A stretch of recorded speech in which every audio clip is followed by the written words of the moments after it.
नमस्कार साथियों, संकल्प एकेडमी के यूट्यूब चैनल पर आप सभी का हार्दिक स्वागत है। तो दोस्तों, अभी कुछ दिनों से हमारी क्लासें नहीं हो पा रही थी, जिसका कारण हम था कि हम बागेश्वर धाम घूमने गए थे। उसकी वीडियो आपने हमारे चैनल पर ली होगी, जो हमने ब्लॉग बनाया था, आपने देख लिया होगा। यदि आपने नहीं देखा है तो आप उसको देख सकते हैं। तो आइए, जो हमारा लूसेंट सीरीज कवर कर रहे थे, आज हमारा जो वंश है वो हमने तुगलक वंश पढ़ेंगे। इसके पहले जो हमारा वंश था उसमें हमने खिलजी वंश के बारे में पढ़ा था। तो देखिए, तुगलक वंश, ये हम मध्यकालीन मिडिवल हिस्ट्री, मध्यकालीन भारत का इतिहास पढ़ रहे हैं। तो तुगलक वंश है, इसका जो समय है ये 320 से 398 ईस्वी तक रहता है। ठीक है। तो 5 सितंबर 1320 ईस्वी को खुसरो खां को पराजित करके गाजी मलिक या तुगलक गाजी गयासुद्दीन तुगलक के नाम से 8 सितंबर 1320 ईस्वी को दिल्ली की राजगद्दी पर बैठता है। कब? 5 सितंबर का वो दिन था, 1320 ईस्वी को। खुसरो खां को पराजित करके जो गाजी तुगलक मलिक, या इसका नाम था तुगलक गाजी, यह गयासुद्दीन तुगलक के नाम से दिल्ली की राजगद्दी पर 8 सितंबर 1320 को बैठता है। गयासुद्दीन ने अलाउद्दीन के समय के लिए गए अमीरों की भूमि को लौटा दिया। गयासुद्दीन जो तुगलक, इसने क्या किया, अलाउद्दीन ने जो अमीरों की जो भूमि ली थी उसको क्या कर दिया, लौटा दिया। इसने सिंचाई के लिए कुओं और नहरों का क्या करवाया, निर्माण करवाया। और संभवतः नहरों का निर्माण कराने वाला गयासुद्दीन प्रथम शासक था, और यह पहला शासक बना जिसने नहरों का क्या करवाया, सिंचाई के लिए निर्माण करवाया। गयासुद्दीन तुगलक ने दिल्ली के समीप स्थित पहाड़ियों पर तुगलकाबाद नाम का एक नगर स्थापित किया, जिसमें रोमन शैली में निर्मित इस नगर में एक दुर्ग का निर्माण भी हुआ। इस दुर्ग को 56 कोट के नाम से जाना जाता है। तो यह जो तुगलक वंश का संस्थापक कौन था? गयासुद्दीन तुगलक था। यह 8 सितंबर 1320 को दिल्ली की राजगद्दी पर बैठता है। और यह क्या काम करता है? यह पहला वो शासक होता है जो सिंचाई के लिए कुओं और नहरों का क्या करवाता है, निर्माण करवाता है। और गयासुद्दीन तुगलक ने दिल्ली के समीप जो स्थित पहाड़ियां हैं उसमें तुगलकाबाद नामक एक नगर क्या किया, स्थापित किया। इसमें रोमन शैली में निर्मित इस नगर में एक दुर्ग का निर्माण भी हुआ है। इस दुर्ग को 56 कोट के नाम से जाना जाता है। क्या इस नाम जाना जाता है? 56 कोट। ये कुछ महत्वपूर्ण तथ्य देखिए। मोहम्मद बिन तुगलक द्वारा क्रियान्वित क्रमशः 4 योजनाएं: दोआब क्षेत्र में कर वृद्धि, राजधानी परिवर्तन, सांकेतिक मुद्रा का प्रचलन और खुरासन एवं कराचिल का अभियान। ठीक है। अब आइए हम आगे बढ़ते हैं। अभी तक हमने जो मोहम्मद बिन तुगलक था इसके बारे में, या जो गयासुद्दीन तुगलक है इसके बारे में जाना। यह कौन था? तुगलक वंश का संस्थापक था, और इसने नहरों का क्या करवाया, निर्माण करवाया। और 8 सितंबर 1320 को दिल्ली के सिंहासन पर यह बैठा था। गयासुद्दीन तुगलक की मृत्यु 1325 ईस्वी में बंगाल अभियान से लौटते समय जूना खां द्वारा निर्मित लकड़ी के महल में दबकर हो गई थी। जो गयासुद्दीन तुगलक है उसकी मृत्यु कब हुई थी? इसकी मृत्यु 1325 ईस्वी में हुई थी। कब हुई थी? 1325 ईस्वी में गयासुद्दीन तुगलक की क्या हो जाती है? मृत्यु हो जाती है। किस तरीके से इसकी मृत्यु होती है? इसकी मृत्यु होती है जब जो बंगाल अभियान से, या जो बंगाल का युद्ध करके लौट रहा था, तो जो जूना खां के द्वारा लकड़ी का महल में जो दरवाज़ा बनाया था उसमें दबकर इसकी क्या हो जाती है? मृत्यु हो जाती है। गयासुद्दीन के बाद जूना खां मोहम्मद बिन तुगलक के नाम से दिल्ली के सिंहासन पर बैठता है। और यह किसके द्वारा? अब तुगलक वंश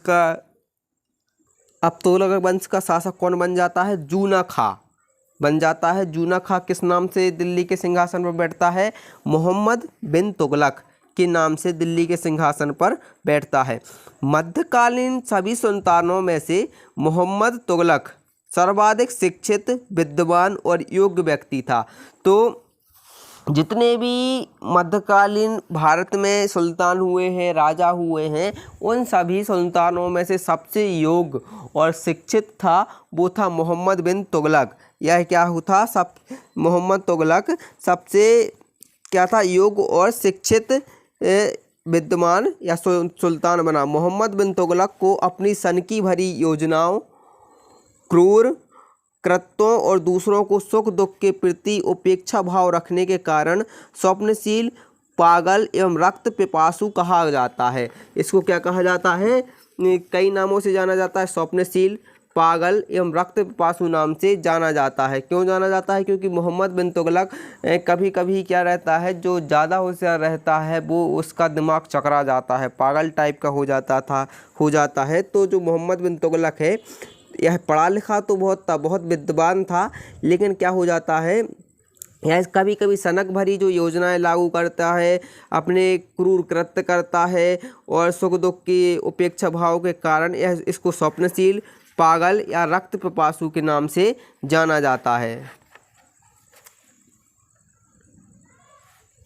मोहम्मद बिन तुगलक ने कृषि विकास के लिए अमीर ए कोही नामक एक नवीन विभाग की क्या की स्थापना की। इसने जो कृषि के विकास के लिए अमीर ए कोही नामक एक नवीन विभाग की क्या करता है, यह स्थापना करता है, जिससे कृषि का क्या किया जा सके, विकास किया जा सके। आगे क्या बोलते हैं, देखिए, मोहम्मद बिन तुगलक ने अपनी राजधानी को, या जो मोहम्मद बिन तुगलक ने, ये हमने बता दिया, अमीर कोही नामक विभाग की क्या की स्थापना की। जैसे अपना चलता है कृषि विभाग, तो इसने क्या अमीर ए कोही नामक विभाग की क्या की स्थापना की। मोहम्मद बिन तुगलक ने अपनी राजधानी को दिल्ली से देवगिरी में स्थानांतरित किया और इसका नाम इसने दौलताबाद रखा। क्या रखा? दौलता। तो मोहम्मद बिन तुगलक ने अपनी राजधानी को दिल्ली से स्थानांतरित करके देवगिरी में रख दी और उसका नाम बदल दिया, उसका नाम रख दिया देवगिरी का दौलताबाद। क्या रख दिया? दौलताबाद। सांकेतिक मुद्रा के अंतर्गत मोहम्मद बिन तुगलक ने कासा फरिश्ता के अनुसार, तांबा बरनी के अनुसार धातुओं के सिक्के चलवाए। तो सांकेतिक मुद्रा के अंतर्गत मोहम्मद बिन तुगलक ने कांसे और तांबे धातुओं के क्या चलवाए? सिक्के चलवाए, जिनका मूल्य चांदी के रुपये टका के बराबर होता था। एडवर्ड थॉमस ने मोहम्मद बिन तुगलक को प्रिंस ऑफ मनियर्स की क्या संज्ञा दी? प्रिंस ऑफ मनियर्स की क्या दी? इसने एडवर्ड थॉमस ने इसको संज्ञा दी, मतलब इसको उपाधि दी। अफ्रीका जो मुरक्का यात्री था इब्न बतूता लगभग 1333 ईस्वी में, इसी के शासनकाल में भारत आया था। सुल्तान ने इसे दिल्ली का काजी नियुक्त कर दिया। 1342 ईस्वी में सुल्तान ने इसे अपने राजदूत के रूप में चीन भेज दिया। कहाँ पर भेज दिया? चीन भेज दिया। किसको? इब्न बतूता को। यह कहाँ से आया था? यह अफ्रीका के जो देश था मुरक्को, वहाँ से यह आया था। कब आया था? 1333 ईस्वी में यह भारत आया था और इसको क्या कर दिया, इस जो अपना मोहम्मद बिन तुगलक भाई साहब है, इसने दिल्ली का इसको काजी नियुक्त कर दिया और 1342 में इसको राजदूत बनाकर कहाँ भेज देते हैं? ये चीन भेज देते हैं। कहाँ भेज देते हैं? चीन। इब्न बतूता ने जो अपनी पुस्तक लिखी थी रहला में मोहम्मद तुगलक के समय की घटनाओं का क्या किया है? वर्णन किया है। इसने अपनी पुस्तक में विदेशी व्यापारियों के आवागमन, डाक चौकियों की स्थापना यानी डाक व्यवस्था एवं गुप्तचर व्यवस्था के बारे में लिखा है। मोहम्मद बिन तुगलक कि जो क्या है, मोहम्मद तुगलक ने जिन प्रभासूर नामक जैन साधुओं के साथ विचार विमर्श किया था। ठीक है। मोहम्मद बिन तुगलक की मृत्यु 20 मार्च 1351 को सिंध जीतते समय ठट्टा के निकट गोडाल में हो गई थी। कहाँ हो गई थी? ठट्टा के निकट गोडाल में हो गई थी। मोहम्मद बिन तुगलक के शासनकाल में दक्षिण भारत में हरिहर और बुक्का नामक दो भाइयों ने 1336 में स्वतंत्र राज्य विजयनगर की क्या की स्थापना की। तो विजयनगर की स्थापना किसने की थी? हरिहर और बुक्का नामक दो भाइयों ने विजयनगर साम्राज्य की क्या की थी? स्थापना की थी। महाराष्ट्र में अलाउद्दीन बहमन शाह ने 1347 में स्वतंत्र बहमनी राज्य की क्या की? स्थापना की। ठीक है। मोहम्मद बिन तुगलक की मृत्यु पर इतिहासकार बदायूं लिखते थे, अंततः लोगों को उससे मुक्ति मिली और उसे लोगों से मुक्ति मिली। ठीक है। तो जब मोहम्मद बिन तुगलक की मृत्यु हो जाती है तो जो बदायूं लिखते हैं कि मोहम्मद बिन तुगलक की मृत्यु पर कि लोगों को उससे मुक्ति मिली और उसे लोगों से मुक्ति मिली। मोहम्मद बिन तुगलक शेख अलाउद्दीन का क्या था? शिष्य था। शेख अलाउद्दीन का क्या था? शिष्य था। वह सल्तनत का पहला शासक था जो अजमेर में शेख मुईउद्दीन चिश्ती की दरगाह और बहराइच में सालार मसूद गाजी की मकबरे पर गया था। ठीक है। मोहम्मद बिन तुगलक ने बदायूं में मीरन मुल्हिम, दिल्ली में शेख निजामुद्दीन औलिया, मुल्तान में शेख रुकुद्दीन और अजूदन में शेख मुल्तान आदि संतों की कब्रों पर मकबरे बनवाए। फिरोज तुगलक का राज्य अभिषेक ठट्टा के नज़दीक 20 मार्च 1351 को या 1351 ईस्वी को हुआ था। पुनः फिरोज का राज्य अभिषेक दिल्ली में अगस्त 1351 ईस्वी को हुआ। खलीफा द्वारा इसे कासिम अमीर उल मोमिनीन की उपाधि दी गई। क्या उपाधि दी गई थी? कासिम अमीन उल मोमिनीन की क्या उपाधि इसको प्रदान की गई। आगे देखिए, राजस्व व्यवस्था के अंतर्गत फिरोज ने अपने शासनकाल में 24 कष्टदायक करों को समाप्त कर केवल 4 कर खराज मतलब लगान, खुम्स मतलब युद्ध में लूट का माल, जजिया एवं ज़कात को वसूल करने का आदेश दिया। फिरोज तुगलक ब्राह्मणों पर जजिया लागू करने वाला पहला मुस्लिम शासक हुआ। तुगलक पहला वो शासक था जो इसने ब्राह्मणों पर जजिया कर लगाया था। फिरोज तुगलक ने एक नया कर सिंचाई कर भी लागू किया जो उपज का 1/10वां भाग हुआ करता था। फिरोज तुगलक ने 5 बड़ी नहरों का निर्माण करवाया। किसने? फिरोज तुगलक ने 5 बड़ी नहरों का क्या करवाया? निर्माण करवाया। आगे देखिए, फिरोज तुगलक ने 300 नए नगरों की क्या की? स्थापना की। फिरोज तुगलक ने 300 नए नगरों की क्या की? स्थापना की। इसने हिसार, फिरोजाबाद, फतेहाबाद, जौनपुर और फिरोजपुर प्रमुख थे। तो फिरोज तुगलक ने 300 नए नगर बनाए या 300 नए नगरों की क्या की? स्थापना की, जिनमें हिसार, फिरोजाबाद जो दिल्ली में है, फतेहाबाद, जौनपुर जो यूपी में है और फिरोजपुर एक यहाँ इसके इनमें से प्रमुख शहर थे। इसके शासनकाल में खिजराबाद जिसका नाम था टोपरा गांव एवं मेरठ से अशोक के 2 स्तंभों को लाकर दिल्ली में स्थापित किया गया। कहाँ पर? दिल्ली में स्थापित किया गया।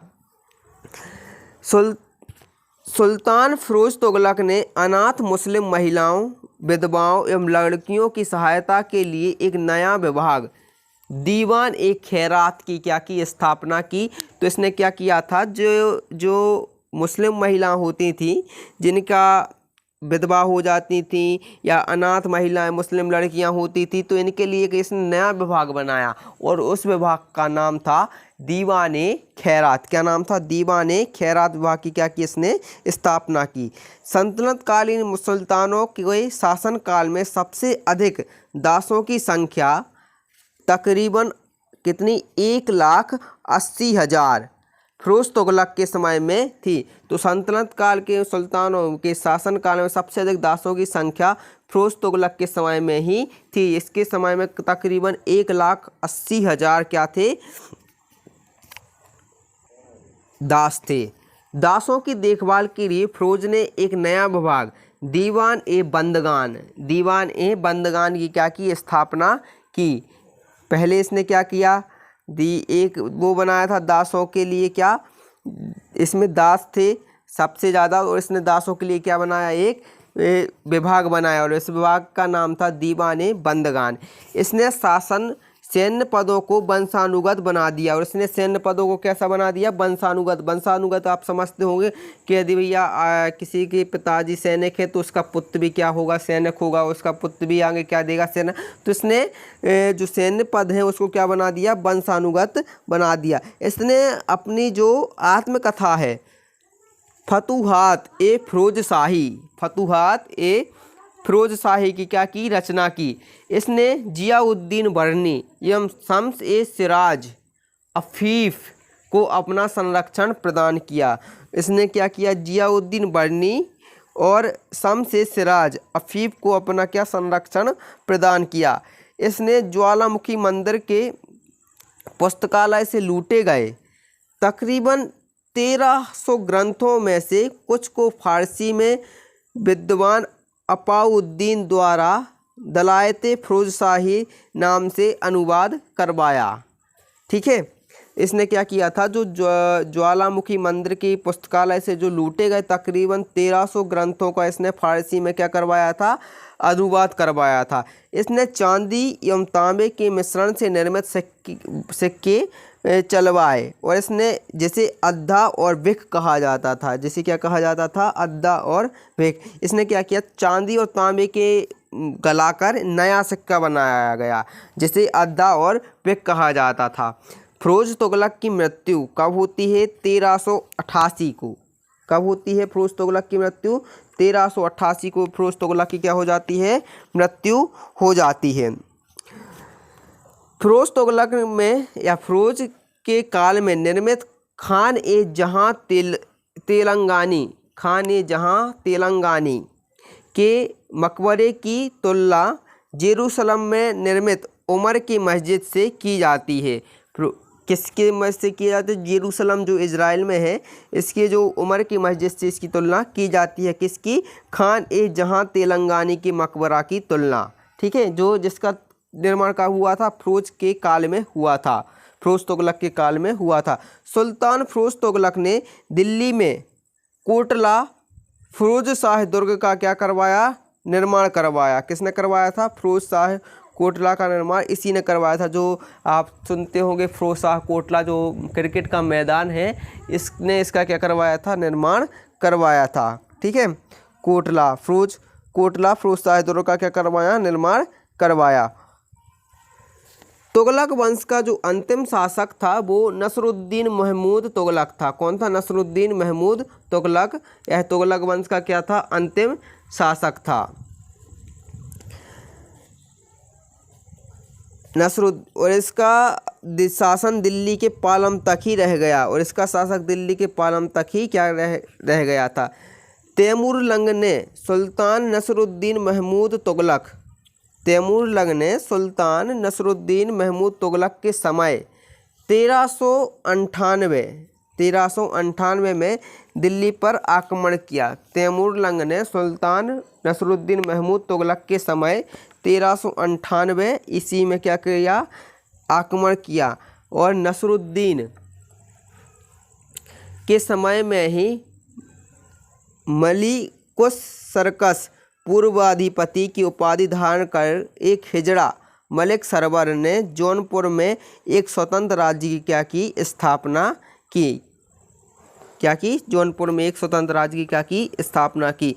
तो दोस्तों ये था हमारा तुगलक वंश। काफ़ी बड़ा वंश था और इसमें हमने पढ़ा, और यदि आप इसको एक दो बार रिपीट करके देखेंगे तो आपको भली भांति अच्छे से समझ में आ जाएगा। आइए इसका हम एक बार आपको ब्रीफ में आपको एक बार रिवाइज करवा देते हैं, जो मेन इसके पॉइंट हैं। तो आइए हम इसको एक बार रिवाइज करते हैं।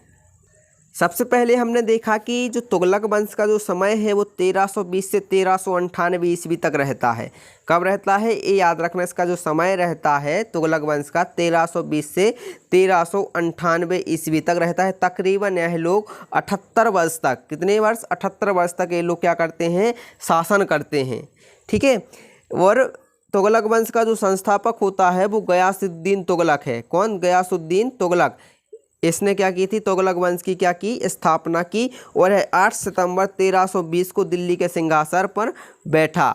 और गयासुद्दीन तुगलक वह पहला एक सुल्तान था जिसने नहरों, सिंचाई के लिए नहरों का क्या करवाया, निर्माण करवाया।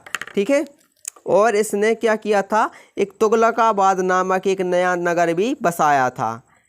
और इसने रोमन शैली में निर्मित एक दुर्ग का निर्माण भी करवाया। इस दुर्ग को 56 कोट के नाम से जाना जाता है। इसके गयासुद्दीन तुगलक की मृत्यु 1325 ईस्वी में हो जाती है।